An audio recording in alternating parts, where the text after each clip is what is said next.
मुंबई आणि आसपासच्या 6 जिल्ह्यांमध्ये कांदळवनाची होणारी घट हा चिंतेचा विषय आहे आणि याबाबतचं पुन्हा एकदा सर्वेक्षण महाराष्ट्र सरकारकडून केलं जाणार आहे। मी सध्या वडाळ्यात आहे आणि या ठिकाणी आपण पाहतोय मोठ्या प्रमाणामध्ये मँग्रोव्ज जे आहेत ते झपाट्यानं कमी होतानाचं चित्र पाहायला मिळतं आणि ही चिंतेची बाब मानली जाते।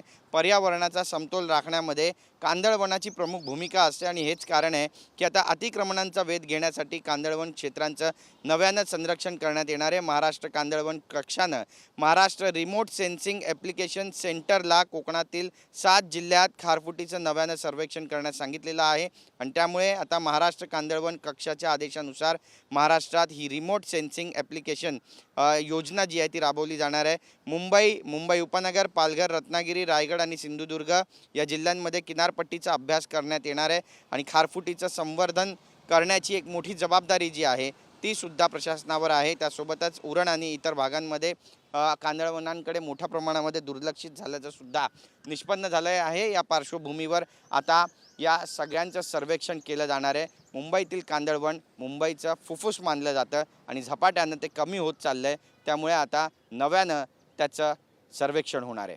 कॅमेरा पर्सन रोशन गायकवाडसह गिरीश गायकवाड, TV9 मराठी, मुंबई।